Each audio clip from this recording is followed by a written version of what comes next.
పరిశుద్ధ పౌలు లోదన్ సంఘము నుంచి మీ అందరికీ శుభాభివందనాలు తెలియజేసుకుంటున్నాను. నా పేరు బియ్యపు పావని. ఈ దినమున వాక్య సందేశంలోనికి వెళ్ళబోయే ముందుగా మనం ప్రార్థించి ప్రార్థనా సహాయంతో వాక్యాన్ని మనం స్టార్ట్ చేసుకుందాం. ప్రేమ నమ్మకము కలిగిన పరిశుద్ధుడవైన మా తండ్రి, నీకు స్తోత్రాలు. ఆశ్చర్యకరుడవు, ఆలోచనకర్తవు, నిత్యుడగు తండ్రివి, ఫలవంతుడవైన దేవ, సత్యస్వరూపియగు పరిశుద్ధాత్మ దేవుడా, నీకు స్తోత్రముల తండ్రి. ఇటు సమయాన్ని ఏ యోగ్యత లేని నాకు కలిగించినందుకు నీకు వందనాలు ప్రభువా. అవునయ్యా, మేము అల్పులము, అయోగ్యులము తండ్రి.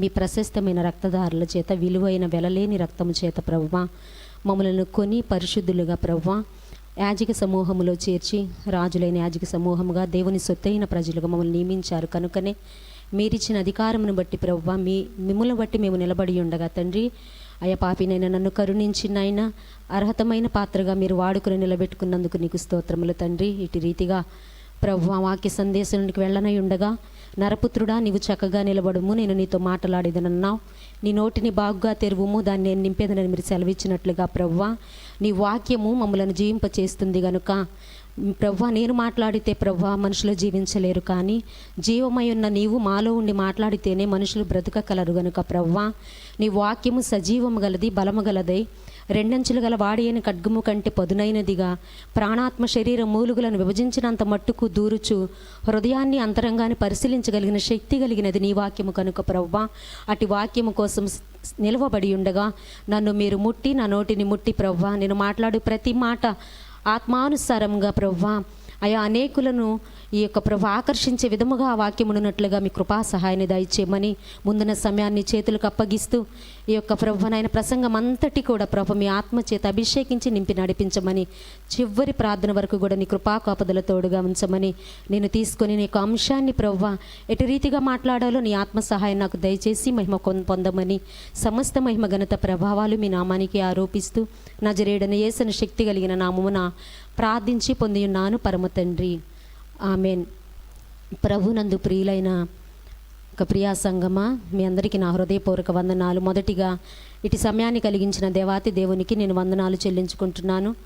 అంతేకాదు తర్వాత దైవజనులైన వారికి కూడా నా హృదయపూర్వక వందనాలు చెల్లిస్తూ ఉన్నాను. మరి ఈ దినమున దేవుడు ఏర్పరచుకున్న విధానాన్ని బట్టి ఆయనకి మొదటిగా మహిమ ఘనత స్తుతులు చెల్లిస్తూ ఉన్నాను. ఈ దినమున నేను మాట్లాడుకోవలసిన అంశము ప్రార్థన, ఫాస్టింగ్ ప్రేయర్ అన్నమాట. ప్రార్థన అంటే ప్రథముగా మనము దేవుణ్ణి అడిగేది. మొదటిగా ప్రార్థన ఎక్కడ ప్రారంభించబడినదంటే ఎనోషు కాలంలో ప్రార్థన చేయుట ఆరంభమైనది. అది తీసుకొని పితరులు ప్రార్థన ద్వారా అనేక సాహస కార్యములను జరిగించారు.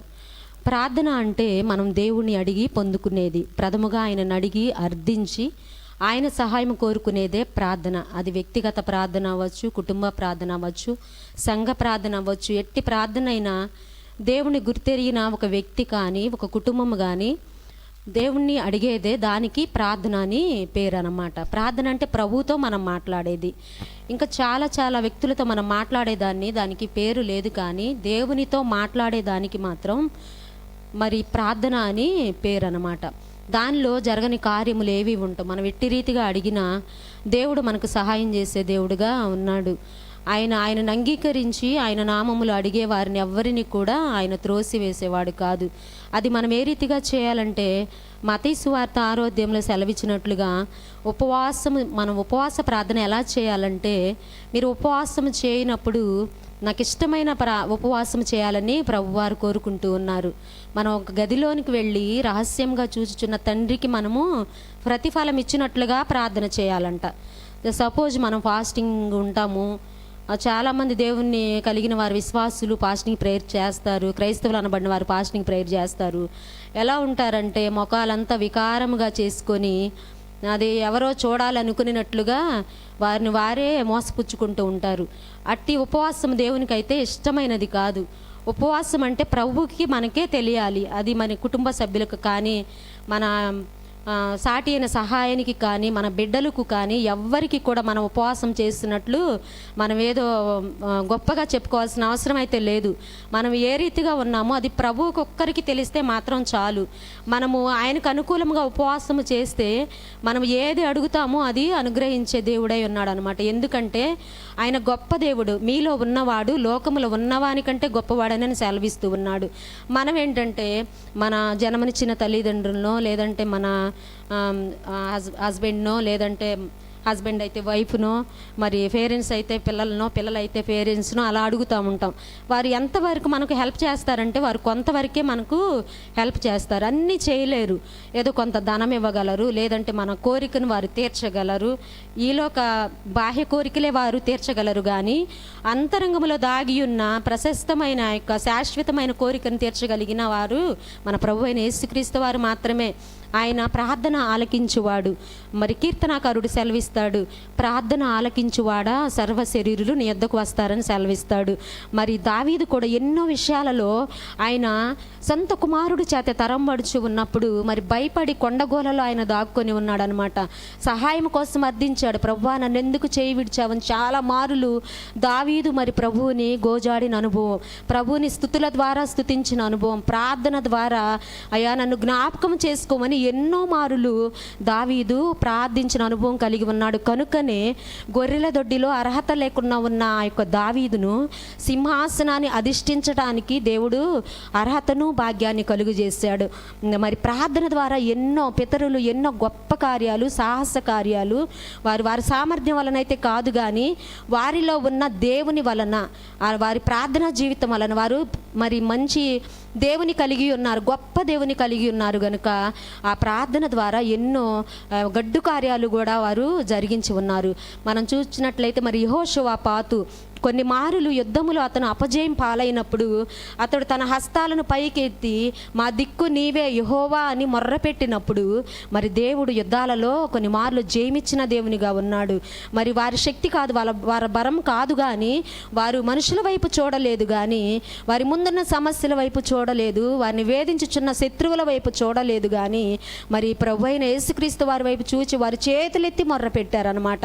మరి వారు మొర్ర పెట్టినప్పుడు ప్రభు వారి మొర్ర ఆలకించి వారున్న ఆ యొక్క స్థితిలో నుంచి బయటకు తీసుకొచ్చాడు అనమాట. ప్రార్థన అంటే అంత ప్రాముఖ్యమైనది, ప్రార్థన బలము కలది. మరి మనం ఎట్టి రీతికైనా ప్రార్థన చేయొచ్చు. ఎలా చేయొచ్చు అంటే ఒంటరిగా రహస్యంగా మనం ప్రార్థన చేయొచ్చు, కుటుంబ సమేతముగా మనం ప్రార్థన చేయొచ్చు, సంఘముగా ఐక్యత కలిగి సహోదర అనుభవం కలిగి మనం ప్రార్థించవచ్చు, మనం నిలవబడి ప్రార్థన చేయొచ్చు, మోకరించి ప్రార్థన చేయొచ్చు. మరి మనం ప్రతి నిత్యము కూడా మనం ఎన్నో పనులు చేసుకుంటాం, గృహంలో పనులు చేసుకుంటాం, జాబ్ చేసేవాళ్ళు జాబులు చేసుకుంటూ ఉంటారు. ప్రతి విషయంలో కూడా ప్రార్థన, మనసులో కూడా మనము అంతరంగంలో ధ్యానం చేసుకోవడం కూడా ఒక ప్రార్థన అనమాట. కండ్లు మూసుకోపోయినా ప్రభువా ఈ పనిని బట్టి నీకు స్తోత్రం, ప్రభువా నన్ను బ్రతికించినందుకు నీకు స్తోత్రం. టైం లేని వాళ్ళు కూడా ఉంటారు ప్రార్థించటానికి, కానీ జీవం ఇచ్చిన దేవునికి ఆయన మనకు జీవం ఇచ్చినందుకు ఆయన మన ప్రతినిత్యము కూడా ప్రార్థన ద్వారా ఆయనకి కృతజ్ఞతాస్తుతులు మనం చెల్లించేవారిగా ఉండాలి. ఎందుకంటే ఈ జీవితం ఆయన మనకి ఇచ్చాడు. మన తల్లి గర్భంలో మన పిండముగా ఉండక మునిపే మనల్ని గుర్తెరిగాడంట. దావీదు సెలవిస్తాడు, ప్రభువా నేను తల్లి గర్భములో పిండముగా ఉన్నప్పుడే నీ కన్నులు నన్ను చూచినవి, ప్రభువా నువ్వు నన్ను కలుగు చేసిన విధము చూడగా నాకు ఆశ్చర్యం కలుగుచున్నదని సెలవిస్తాడు. అవును, దేవుడు ఎంత చక్కగా మనల్ని డిజైన్ చేశాడంటే అది దేవుని కృప. మరి ఆయన సృష్టిని అంతటిని మాట చేత సృష్టించాడు, మానవుని మాత్రము ఆయన స్వహస్తాలతో తనకిష్టమైన రీతిగా, ఇప్పుడు కుమ్మరి మంటి పాత్రను ఎట్టి రీతిగా అయితే తయారు చేస్తూ ఉంటాడో అది మరి వంగకపోతే దానిని తన హస్తాలతో అటు ఇటు మలచి ఒక మంచి రూపును, ఒక మంచిగా అది తయారయ్యేంత వరకు కూడా తను ఆ సారి మీద దాన్ని త్రిప్పుతూనే ఉంటాడు. మన ప్రభువారు కూడా మా మానవుని మీద ఆయనకు అంత ప్రేమ ఉండి మనల్ని తన స్వహస్తాలతో తనకిష్టమైన రూపులో మనల్ని నిర్మించుకున్నాడు. అయితే మనం ఆయనకిష్టమైన వారిగా ఉండట్లా, ఆయనకిష్టమైన ప్రార్థన మనం చేయటం లేదనమాట.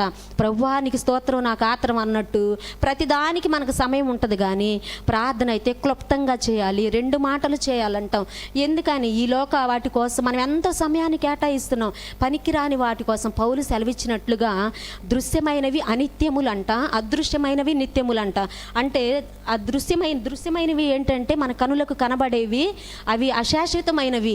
అదృశ్యమైనవి అంటే కనబడనిది అంటే పరలోక రాజ్యం. మరి పరలోక రాజ్యం అయితే మనకు కనులకు అదృశ్యముగా ఉన్నది, కానీ దానికోసం నేను పాటుపడుచున్నానని పౌలు భక్తుడు సెలవిస్తూ ఉన్నాడు. మరి మనమైతే ప్రార్థన, కనిపించే వాటి కోసం మనం ప్రార్థన చేస్తాం. ఎప్పుడు ప్రభువా నా కుటుంబాన్ని దీవించు, నా బిడ్డలు ఒక స్టేజ్లో ఉండాలి, స్టేట్స్కి వెళ్ళాలి, స్టడీలో ముందుగా ఉండాలి, అందరికంటే ఎక్కువగా ఉండాలి, అన్నిటిలో మేమే ఉండాలి ప్రభువా, మాదే మాదే నాదే అని మనం అనుకుంటాం. అది కేవలం మనము ఎంతగానో అది చేతగాంతనమని మనం భావించుకోవాలి. ప్రభువు దృష్టికి మనం అప్పగించుకోవాలి, ఆయన చేతులకు అప్పగించుకోవాలి. ప్రభువా నన్ను ఒక కుటుంబంలో భాగస్థురాలిగా చేసినందుకు నీకు వందనాలు ప్రభువా, నాకు మంచి మరి భర్తనిచ్చినందుకు వందనాలు, మంచి భార్యనిచ్చినందుకు వందనాలు, లేదా నన్ను ఆశీర్వదించి నాకు గర్భఫలము స్వాచ్యాలను అనుగ్రహించినందుకు నీకు వందనాలు ప్రభువా అని ప్రతి విషయంలో కూడా ప్రభువుని ప్రార్థించేవారిగా ఉండాలి. మన సొంత శక్తితోన, మన బలంతో మనం ఏది చేయలేము, కానీ ప్రభువు ఆత్మ మనతో ఉండి ఆయన సహాయము, ఆయన హస్తము, ఆయన సన్నిధి మనతో ఉంటే మనం సాహస కార్యాలను జరిగించగలం. అది కుటుంబ పరంగా అయినా ప్రభువు లేనిదే మనం ఒక అడుగు కూడా వేయలేము. మనం ఏదో అనుకుంటాం, బిడ్డల్ని ఏదో ఒక విధంగా మంచిగా నిలవబెట్టుకోవాలనుకుంటాం, కానీ దానిలో ప్రభు సహాయం కావాలి. మరి ఎంతోమంది మరణిస్తూ ఉన్నారు, ఎంతోమంది మరుగున పడి ఉన్నారు. ఈ మరి కరోనా వచ్చినప్పుడు కూడా ఎంతమంది అయితే చనిపోయి ఉన్నారు. భార్య చనిపోతే భర్తలో చూడలేని పరిస్థితి, మరి భర్త చనిపోతే భార్య చూడలేని పరిస్థితి, మరి కుటుంబ సభ్యులు చనిపోతే మరి బంధువులు రిలేటివ్స్ చూడలేని పరిస్థితి, మరి ఒకరికొకరికి తెలియకుండా భూస్థాపనలు జరిగించి గుంటలు తీసి వాటిలో పడవేసిన పరిస్థితి, ఎన్ని కోట్లు సంపాదించుకొని కూడా అవన్నీ కూడా ముట్టుకోలేని పరిస్థితి గుండా మనం వెళ్ళాం. ఆ పరిస్థితులన్నిటికీ కూడా ప్రభు మనల్ని అప్పగించకుండా ఉన్నాడంటే ఒక్కటే ఏంటంటే, మనం కలిగి ఉన్న ప్రార్థనా జీవితం, కలిగిన దానిని గట్టిగా పట్టుకోవాలి. ఎప్పటి వరకంటే ప్రభు వచ్చేంత వరకు కూడా మనకు కలిగిన దానిని మనం గట్టిగా పట్టుకోవాలి. ప్రార్థన అనే సహవాసం మనకుంటే, ప్రభుతో ఆ కమిట్మెంట్ మనం కలిగి ఉంటే మరి మనం ఏదైనా చేయగలమండి. మనము పనికిరాని వారిగా ఉండొచ్చు, మనం అనుకోవచ్చు నేను దేనికి పనికిరాను, నేను కుటుంబానికే పరిమితం అయిపోవచ్చు ఉన్నాను, సంఘానికే పరిమితం అయిపోవచ్చు ఉన్నాను, నన్ను ఎవరు గుర్తించటం లేదు, మరి నేను పనికిరాని దానిలాగా ఉన్నానని మనం అనుకుంటాం. మనం ఎవ్వరికి పనికి రాకపోవచ్చు, కానీ మనల్ని కావాలని, మనల్ని వాడుకోవాలని ఒక్క వ్యక్తి మాత్రమే ఆశ కలిగి ప్రతినిత్యము కూడా మన చేతులు చాచి, ఈ దినమైన నా కుమార్తె నా స్వరం విని నన్ను అంగీకరిస్తుందేమో, నా రెక్కల చాటుకు వస్తుందేమో, ఈ నా కుమారుడు ఈ క్షణమైన తలుపు తట్టినప్పుడు తన హృదయం అనే తలుపుని నేను ప్రతినిత్యం తట్టుచూ ఉన్నాను కదా, తలుపు తీసి నన్ను రిసీవ్ చేసుకుంటాడేమోనని ప్రభువైన యేసుక్రీస్తు వారు ప్రతి నిత్యము ప్రతి గడియ కూడా మన కోసరము ఎదురు చూస్తూనే ఉంటాడు. కానీ మనం ప్రభువుకి స్పందించమండి. ప్రభు ఈ దినాన మనల్ని అడుగుచున్నాడు, నువ్వెక్కడ ఉన్నావని. ఆ దినములలో ఆది తల్లిదండ్రులైన ఆదామును అవ్వను అడుగుతాడు. వారికి ఆజ్ఞాపించింది వారు చేయనప్పుడు, ఆదామా నువ్వెక్కడ అని ప్రతి చల్లబూట కూడా ఆదాముతో సహవాసం చేయడానికి, ఆదాముతో ఒక స్నేహితుల వలె ముచ్చటించుకొని మాట్లాడడానికి ప్రతి చల్లబూటల ప్రభువారు ఏదైనా వనములో ఆదామును కలుసుకునేవాడంట. అంత మంచి సహవాసాన్ని ఆ స్త్రీ ద్వారా ఆదాము ఆ యొక్క సాన్నిహిత్యాన్ని కోల్పోయి ఉన్నాడు. మరి ఆదాము అంటాడు, ప్రభువా నీ స్వరమును వినినప్పుడు నేను దిగంబరిగా దాక్కున్నాను ప్రభువా, నీ ఎదుట నా ముఖాన్ని చూపించలేనంటాడు. నువ్వు సత్క్రియ చేస్తే నువ్వు తలనెత్తుకొనవా, నువ్వు నేను చేద్దన పని చేసావా అని ప్రభువారు అడిగినప్పుడు అతని దగ్గర సమాధానం లేదు. సాకులు చెప్పుకుంటున్నారు ఒకరి మీద ఒకళ్ళు, ఆదాము మీద అవ్వ, అవ్వ మీద ఆదాము, వారిరువురు సర్పం మీద, సర్పం వీరి మీద. అక్కడే అలనాడే సాడీలు చెప్పుకోవడం అనేది సృష్టిలోని ఆదిలోనే ప్రారంభమై ఉన్నదన్నమాట. అదే ఎప్పటికీ కూడా కొనసాగుతూ ఉంది. మరి కయ్యూను హేబేలు, మరి హేబేలు అయితే తన తొలిచూలులో శ్రేష్టమైన దానిని ప్రభువుకి తీసుకొని వచ్చి ఆయన ఎంతగానో ఆయన కృతజ్ఞత చెల్లించిన వాడిగా ఉన్నాడు. కయ్యూను అయితే తాను ఎంతగానో కోపం పెట్టుకున్నాడు, అసూయ పెట్టుకున్నాడు అనమాట. అది సహించలేకపోయాడు. మరి ప్రభువు ఈ యొక్క సహోదరుడైన హేబేలు యొక్క బలిని స్వీకరించాడు. అదే దేవునికి ఇష్టమైన నైవేద్యంగా ఉంది కదా అని చెప్పేసి ఆయన అసూయ పెట్టుకొని తన తమ్ముడిని చంపివేసి ఉన్నాడు. అక్కడే హత్య చేయటం ఆదిలో అక్కడే ప్రారంభమైనది. ఈ దినాలలో కూడా అది కొనసాగుతూనే ఉంది.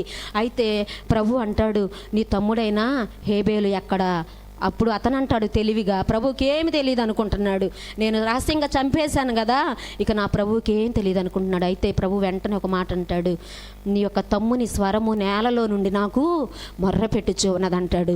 ప్రభు చూస్తున్న దేవుడు, ప్రతినిత్యం ఆయన రహస్యంలో ఉన్నా చూస్తాడు, బహిరంగంగా ఉన్నా చూస్తాడు. మన మాట మన నోట రాకమునిపే మన హృదయ తలంపులు మనం ఏమనుకుంటున్నాం అన్నీ కూడా ప్రభు వారి దృష్టిలోనే ఉన్నాయి. ఆయనకి మనం దాగి ఎక్కడ కూడా మనం ఉండలేం. నన్ను కాదని మీరు ఎక్కడికి వెళ్ళగలరంటారు ప్రభు. అవును, ఆయన లేకుండా మనం ఎక్కడికి వెళ్ళలేము. అప్పుడు కయ్యూనుతో అంటాడు, నీ తమ్ముని స్వరము నేలలో నుండి నాకు మొర్రపెట్టుచు ఉన్నది. మరి హేబేలు మరి ఆ రీతిగా ఆయన దృష్టికి మంచిగా ఉన్నందువలనే కదా ప్రభు మరి ఆ యొక్క కయ్యూనుతో ఆ రీతిగా మాట్లాడగలిగాడు. మనము కూడా యథార్థతను కాపాడుకోవాలండి. మనము ఎప్పుడు ప్రార్థిస్తూనే ఉంటాము, మరి విశ్వాసులని పిలువబడుచు ఉన్నాం, మరి దశంభాగాలు ఇస్తాము, మరి దేవుని సన్నిధి క్రమం తప్పకుండా వెళ్తాం, ప్రతి ప్రార్థనలో మనము అటెండ్ అవుతాం. కానీ ఎంతవరకు ప్రభువుని సమీపముగా ఉంటూ ఉన్నాం? ప్రభువుని మన సొంత రక్షకునిగా మనము అంగీకరించాం, మన కుటుంబానికి సొంత రక్షకునిగా ఉంచుకుంటున్నామా లేదా? కొన్ని విపత్తులు, కొన్ని మరి మన కుటుంబాలలో జరగరాని పరిస్థితులు మన కుటుంబ సభ్యుల పట్ల, బిడ్డల పట్ల, భార్య భర్తల పట్ల, మరి కొన్ని మారులు మనకు చేయని నిందలు, అవమానాలు ఎన్ని మనకు కలుగుతాయో, మరి మనం గొప్పవారమైతే కాదు. మన ప్రభువారు నాకు చక్కగా ఇష్టమైన మాట ఏంటంటే, ఆయన అవమానమును నిర్లక్ష్య పెట్టాడంట. ఆయన్ని కూడా ఎన్ని అవమానాలు చేసినా అదంతా కూడా ఆయన నిర్లక్ష్య పెట్టాడు. మరి ఆయన ఒక్క మాటతో సృష్టిని శాసించగలిగిన దేవుడు ఆయన. ఎందుకంటే ఆయన అధికారము కలిగిన దేవుడు. ఈ సృష్టి మీద, ఈ భూమి మీద, మరి ప్రతి వ్యక్తి మీద కూడా కులమని లేదు, మతమని లేదు, కానీ వర్ణభేదం, రంగు భేదం లేదు, కానీ ఆయన సృష్టించిన ప్రతి సృష్టి మీద, మానవుని మీద ఆయన అధికారము కలిగిన దేవుడు. ఆయన శాసించగలిగిన దేవుడైనా కూడా మరి ఆయన నోరు మెదపలేదు. ఎందుకో తెలుసా? ఆయన గనక నోరు మెదిపి మరి ఒక్కసారి గనక ఆయన తన చిత్తాన్ని వెనకకి తీసుకొని ఉంటే మరి ఈ దినమున నీకు నాకు గొప్ప రక్షణ లభించేది కాదనమాట. ఇంత గొప్ప రక్షణ మనం నిర్లక్ష్యం చేస్తున్నాం. మరి ఈ రక్షణ మనకి ఏ రీతిగా వచ్చిందో అనుకుంటున్నాం. ఏదో మనం పాపటొప్పుదల చేసుకొని మారు మనసు పొంది తండ్రి కుమార నామముల బాప్తీసం తీసుకున్నాం దైవజనుని ద్వారా. ఇక మనం నేరుగా పరలోక రాజ్యానికి వెళతాం, ఆ యొక్క జీవగ్రంథంలో మన పేరు ఉందలే అని చెప్పేసి మనం సంబరపడిపోతున్నామండి. అది ఎంతో అసలు అది మాత్రం జరిగే పని అయితే కాదు. రక్షించబడిన వారందరూ పరలోక రాజ్యానికి వెళ్తారని మనం ఏమాత్రం కూడా అనుకోకూడదు. తండ్రి చిత్త ప్రకారం మనం నడుచుకోవాలన్నమాట. మరి యెహోవా దేవుడైన తండ్రికి మరి నజరేయుడైన యేసు ప్రభువు వారు తనకి ఇష్టమైన రీతిగా నడుచుకున్నాడు. తండ్రి నీ చిత్తమయ్యా, నీ చిత్తమని ప్రతి దానికి తండ్రి చిత్తానికి ప్రార్థించాడు, అర్థించాడు. కనుకనే ఆయన మరి అద్భుత కార్యాలు, ఆశ్చర్య కార్యాలు చేయగలిగాడు. ఆయన కుమారుడని పిలిపించుకున్నాడు యేసు ప్రభు వారు. నా కుమారుడు. మరి ఆయన చేయి విడిచినప్పుడు చాలా బాధపడ్డాడు. మరి తండ్రి చిత్తం అంతటిని కూడా చక్కగా ప్రతి విషయంలో కూడా నెరవేర్చాడు. మరి మొదటిగా తండ్రి నీ చిత్తానికి నేను అప్పగిస్తున్నాను అన్నాడు ప్రతి విషయంలో కూడా. మరి ఇప్పుడు మనకి యేసుక్రీస్తు వారు తండ్రిగా ఉన్నాడు కదా, మనం ప్రతిదీ ఆయనకు అప్పగిస్తున్నామా? ఒక్కసారి మనం ఆత్మ పరిశీలన చేసుకోవాలి. మనమైతే ప్రభువుకు అప్పగించాం. ప్రభువా, ఇది నా యొక్క గొప్ప వలన నేను చేస్తున్నా, నాకున్న ధనం వల్ల నేను చేస్తున్నా, నాకున్న బలగం, నా ఇంటి పేరు వలన, నాకు ఇంతమంది బంధువులు ఉన్నారు, నాకు ఎంత స్టేటస్లు ఉన్నాయి, నాకు ఎంత ఆస్తి ఉన్నది, బ్యాంక్ బ్యాలెన్స్లు ఉన్నాయి, నేను ఒకళ్ళు రమ్మంటే వస్తారు, పొమ్మంటే పోతారని మనం ఏదో అమాయకత్వంలో బ్రతుకుతున్నామండి. క్రీస్తులో మనము తగ్గించుకొని వాడెవడో వాడే హెచ్చించబడును అంటున్నాడు. తగ్గించుకోవాలి. మరి పరలోకపు తండ్రి ఎన్నో కలిగి ఉన్నాడు కదా. ఆయన సుకుమారుడు, సుందరుడు, ధవళవర్ణుడు, రత్నవర్ణుడు. మరి షోలమ్మితి ఆయన ప్రియుడిని గురించి వర్ణించిన పరమగీతాలలో చూస్తే మరి ధవళవర్ణుడు, రత్నవర్ణుడు, నా ప్రియుడు అతి సుందరుడు అని చెప్పేసి వర్ణిస్తూ ఉంటుంది. మరి అటువంటి ధవళవర్ణుడు, రత్నవర్ణుడు మరి అంత మంచి నివాసమును, పరలోక భాగ్యమును విడిచిపెట్టుకొని ఏమీ లేని వానిగా ఆయన మన కోసం ఆయన రిక్తునిగా తాను తగ్గించుకొని మన కోసం వచ్చారు. ఎందుకో తెలుసా? మరి ఆయనకు మరి ఆయన పుట్టినప్పుడు కూడా ఆయనకు ఒక మంచి, ఇప్పుడు మనం ఉన్నాము, డెలివరీ అవ్వాలంటే మంచి మంచి హాస్పిటల్, స్పెషాలిటీ హాస్పిటల్లో తీసుకెళ్ళడానికి మనం ఇష్టపడతాం అన్నమాట. మరి ప్రభువు చూస్తే అనీచమైన స్థలములో మరి ఆ యొక్క పశువుల పాకలో ఆయన జన్మం అయిన పరిస్థితి. ఎందుకో తెలుసా? ఆయనకు లేక కాదు, ఇవన్నీ సృష్టించిన ఆయనకి అవని అంతా ఆయనదే, కానీ అవనిలో ఆయనకు చోటు లేదు. నిజంగానే ఆయన ఎన్నో సృష్టించినా కూడా ఆ ప్రభువు వారు మరి పశువుల పాకలో ఎందుకు జన్మించటానికి గల కారణం ఏంటంటే, మన క్రిస్మస్ టైంలో చెప్పుకుంటూ ఉంటాం పశువుల పాక గురించి, జ్ఞానుల గురించి, అవన్నీ మనకు తెలిసిన విషయాలే. కానీ పశువుల పాకను ప్రభువారు ఎందుకు ఎంచుకున్నారంటే, పశువు లాంటి మన హృదయాలలో ఆయన నివసించాలని ఆ గొప్ప దేవుడు ఆ యొక్క నీచమైన ఆ యొక్క స్థలాన్ని, మరి ఎన్నిక లేని ఆ స్థలాన్ని ఆయన ఎన్నుకున్నాడు. మరి ఆయన చనిపోయినప్పుడు కూడా మనం చూస్తే ఆయనకంటే ఒక సమాధి కూడా లేదండి. మనం చనిపోతే మనకు మంచి మంచి సమాధులు, స్థలాలు కొనుక్కొని సమాధులు కట్టించుకుంటాం. మరి మనమే ఈ స్థితిలో ఉండాలని మనం ఆశపడుతున్నాం. మరి ప్రభువారికి సొంత సమాధి లేదు. మరి ప్రభువారిని ఆ యొక్క దేహాన్ని కూడా రహస్యంగా తీసుకెళ్లే పరిస్థితి. అరిమెతయ్య యేసేబుదైన రాతి సమాధిలో ప్రభువు నుంచబడ్డారనమాట. తన కోసం తీసుకున్న ఆ సమాధిలో ప్రభువు నుంచారు. మరి ఎందుకంటే మరి అవన్నీ మనం నమ్మాలన్నమాట. ఈ యొక్క మరి మరణ పునరుద్ధానాలు కూడా ప్రభువునందు విశ్వాసం ఉంచితే మనం ఎన్నటికీ చనిపోము. మనం ఈ కనిపించే దృశ్యమైన వాటి కోసమే మనం పాటు పడుతున్నాం, కానీ దీని వలనైతే మనకు ప్రయోజనము లేదు.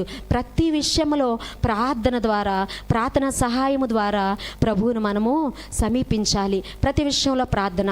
ఉదయాన్నే లేచి ప్రభువా ఈ రాత్రి కాలం అంతా నన్ను కాపాడినందుకు వందనాలని ఎంతమంది మీ కృతజ్ఞతాస్తుతులు చెల్లించేవారిగా ఉంటున్నాం.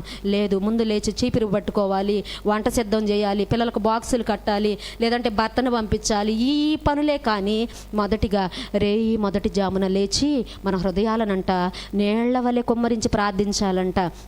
విలాప వాక్యాలు ఏవేళ సెలవిస్తారు కదా, మనం ప్రార్థించి మనం ఆ యొక్క రోజును మనం మొదలు పెట్టేవారిగా ఉండాలి. అప్పుడు మనకు జయం. ఒకవేళ ఆ దినాన మనకి ఏదైనా అపాయం కలుగుతూ ఉందేమో, లేదంటే ఆ దినమున మనం ఏదైనా అనారోగ్యానికి లోనమ్మవుతామేమో, లేదా మన ప్రయాణాల్లో మనం జాగ్రత్తగా వెళ్ళిన అటు ఇటు వచ్చే వెహికల్స్ ఏదన్నా మనల్ని మరి దాడి చేసేది ఉందేమో, అలాంటి అపాయాల నుంచి కాపాడబడాలి అంటే ప్రభు సహాయము మనకి ఎంతైనా వ్యర్థం అనుకుంటాం. నేను అదృష్టవంతుణ్ణి, నాకు ఇది తగిలేది, అది తప్పించాడు అని అనుకుంటాం. కానీ అది మన సొంత శక్తో మన సొంత బలమో కాదు. మనము నీతిమంతులమని దేవుడు మనల్ని కాపాడాడని అంతకంటే కాదు. ఇప్పుడైనా ఈ యొక్క విపత్తు ద్వారా ఈ బిడ్డలు నాలోనికి వస్తారేమోనని ప్రభు ఒక ఆశని కూడా మనం ఆలోచించుకోవాలి. మనం ఏం ఆలోచించుకుంటామంటే, నేనేదో పుణ్యం చేసుకొని ఉంటాను, అందుకే నాకు విపత్తు తగ్గించాడు, నేను అదృష్టవంతుడిని, నా బిడ్డలు అదృష్టవంతులు, అందుకే నేను ఇలా కాపాడబడ్డాను, లేదంటే నేను మంచిగా ప్రార్థన చేయగలను, అందుకే నేను కాపాడబడగలిగానని చెప్పేసి మనం అవిశ్వాసపు మాటలు విశ్వాసులమైన మనము కొన్నిసార్లు మాట్లాడుతూ ఉంటాం. అది ఏ మాత్రము కూడా కాదు. కారణం ఏమై ఉన్నదంటే, మనం నువ్వు నేను చేసిన చిన్న ప్రార్థన, ఉదయకాలంలో చేసే ప్రార్థన రోజంతా మనకు కాపలాగా ఉంటుంది, ఒక ఆశ్రయపురముగా ఉండి అది మనల్ని కాపాడుతూ ఉంటుంది.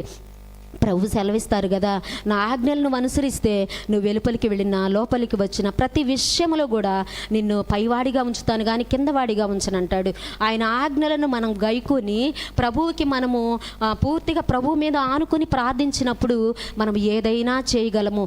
రీసెంట్గా ఈ మధ్య ఒక బ్రదర్ ఒక సాంగ్ రాశారు, నాకు ఇష్టమైన పాట, అది బాగా నా హృదయాన్ని అది తాకిన పాట. ఏంటంటే, ఏమైనా చేయగలవు, కథ మొత్తం మార్చగలవంట. అవునండి, ఆయన మన పట్ల ఏదైనా చేస్తాడు.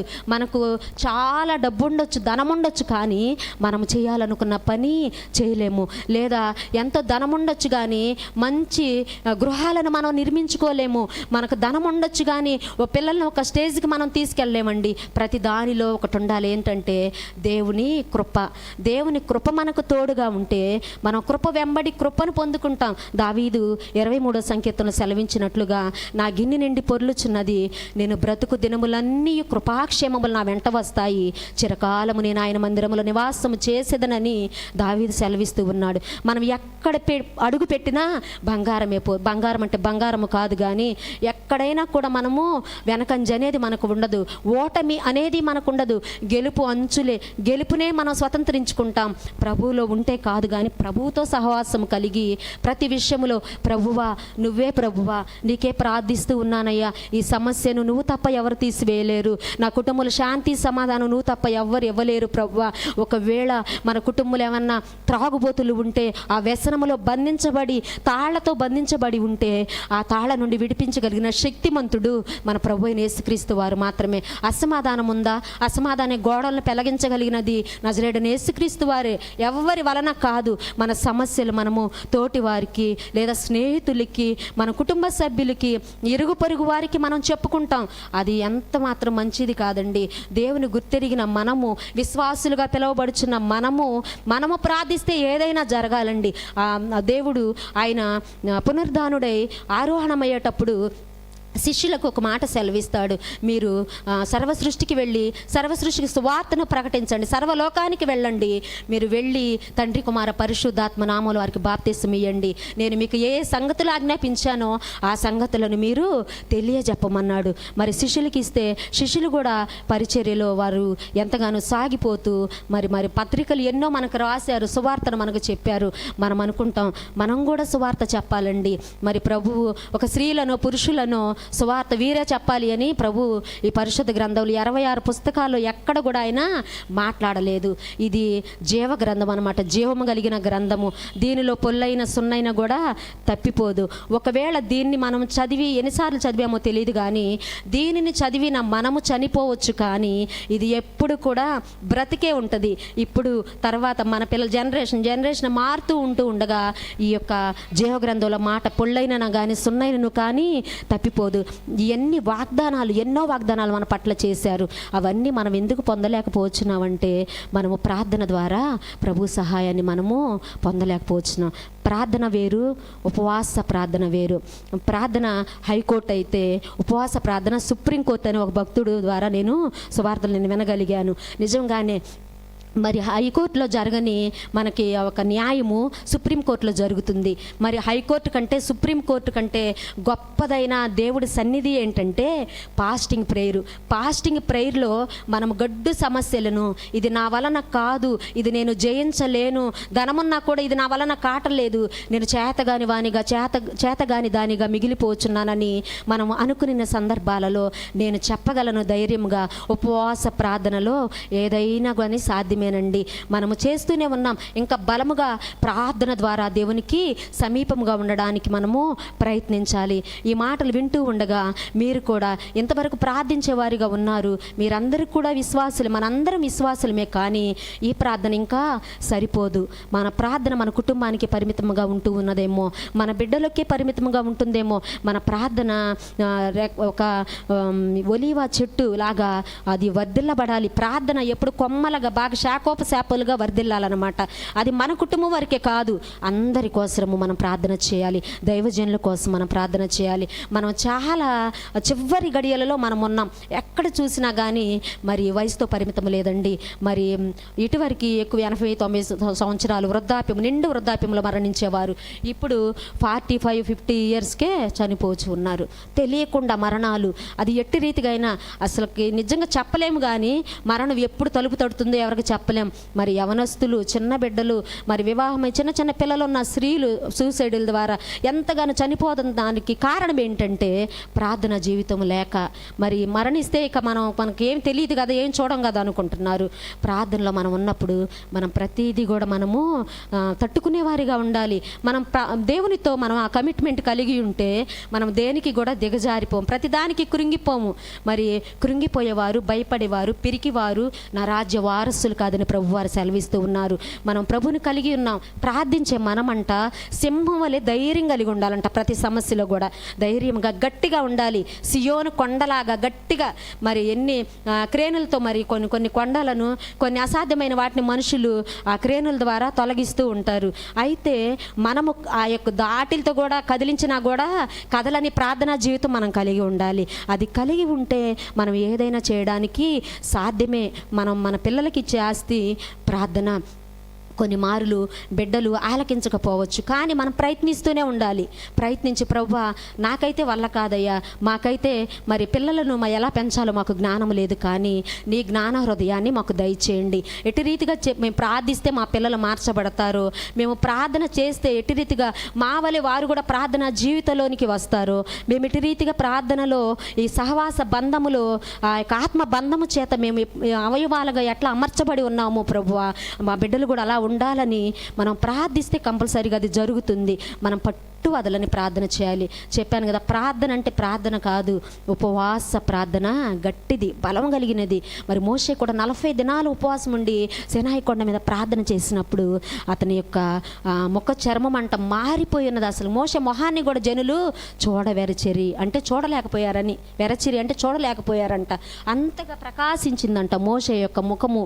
ఎందుకంటే ప్రభువుతో సహవాసం చేశాడు గనక, ప్రభువుతో మరి ఆయన ఎంతగానో ప్రభుకి అప్పగించుకున్నాడు. ఆయన మోషే నువ్వు వెళ్ళమన్నప్పుడు ప్రభువా నేను వెళ్ళనయ్యా, నేను నత్తివాడను, నోటి మాంద్యం గలవాడను ప్రభువా, నేను చెప్తే జనం వినరయ్యా అంటాడు. అప్పుడు ప్రభువారు అంటారు నువ్వు వెళ్ళు, నీకు తోడుగా నీ యొక్క సహోదరుడైన అహరోనును నీ యొక్క సహోదరి అయిన మిర్యాము నీకు తోడుగా పంపిస్తానని మోషేని దేవుడు పంపించినప్పుడు ఆ యొక్క నత్తివాడైన మోషేని దేవుడు అమర్చి అతను నాయకత్వం 6 లక్షల కాల్బలాన్ని నడిపించడానికి గొప్ప ఆ యొక్క స్థిరమైన యొక్క నాయకునిగా దేవుడు తీర్చిదిద్దాడండి.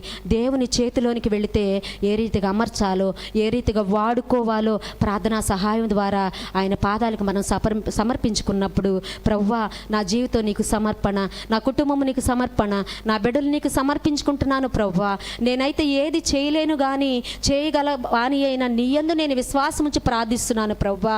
ఇదిగో మొదటి జామున లేచి ప్రార్థన చేస్తున్నా, ఒంటరిగా ప్రార్థన చేస్తున్నా, రహస్యముగా ప్రార్థన చేస్తున్నాను ప్రభువా, సంఘముతో కూడి ప్రార్థిస్తున్నా, దైవ సేవకులు వాక్యాలు వింటున్న దైవ సేవకుల ప్రార్థనలో ఏకీభవిస్తున్నాను ప్రభువా.